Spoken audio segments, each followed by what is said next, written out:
శ్రీరామ్ ఫైనాన్స్లో vehicles కాలుతున్నాయని fire call వచ్చింది. మేము ఆల్రెడీ వేరే ఫైర్ కాల్ నుంచి అక్కడ నుంచి ఇటు టర్న్అవుట్ అయ్యాము. ఇక్కడికి వచ్చేసరికి ఇక్కడ మొత్తం ఫైర్ అంతా స్ప్రెడ్ అయ్యింది. పోలీసు సీజ్ చేసిన వాహనాలు ఉన్నాయి కదా, ఆటోలు, కార్లు, బైకులు అటు స్ప్రెడ్ అయిపోయింది. ఇక్కడ మన శ్రీరామ్ వాళ్ళు సీజ్ చేసిన వెహికల్స్ కూడా టిప్పర్లు, లారీ ఇవి ఫైర్ అయ్యాయి. మొత్తము ఆ ఫైర్ ఎలా అయిందనేది ఇంకా అసర్టైన్ చేయలేదు. దాన్ని ఇంకా ఎంక్వైరీ చేస్తున్నాము.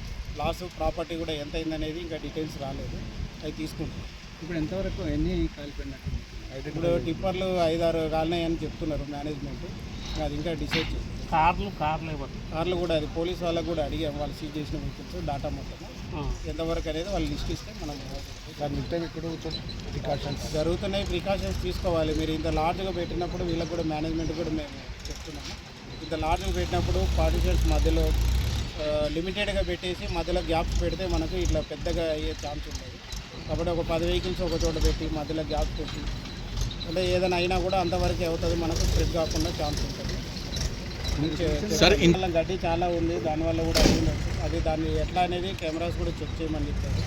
నియర్ బై ఉన్న కెమెరాస్ కూడా ఈ ఇన్సిడెంట్ కవర్ అయినాయి, అది కూడా చెక్ చేసి చేయాల్సి. ఎన్ని ఫైర్? మనం ఫస్ట్ టర్న్అవుట్ మనం పటాన్చేరు నుంచి ఫైర్ వెహికల్ వచ్చింది. మనం పాశమేళ నుంచి కూడా వెహికల్ పిలిపించుకోవడం జరిగింది. అట్లే సేమ్ టైము మనం వాటర్ ట్యాంకర్స్ కూడా అది డిస్ట్రిక్ట్ అధికారి వచ్చాక అంత మాట్లాడి మనం మా నోటీస్కి అయితే రాలేదు. ఇక్కడ పెట్టుకున్నారని తెలుసు కానీ మనకు ఇక్కడ ప్రికాషన్స్ అంటే వెహికల్స్ మూవ్మెంట్ ఉంటుంది అనుకుంటారు ఎవరైనా పార్కింగ్ చేసినప్పుడు. అది మా సైడ్ నుంచి అటువంటి పర్మిషన్స్ మనం ఓన్లీ బిల్డింగ్స్ కోటే ఇస్తాం, ఓపెన్ ఏరియాకి అట్లా.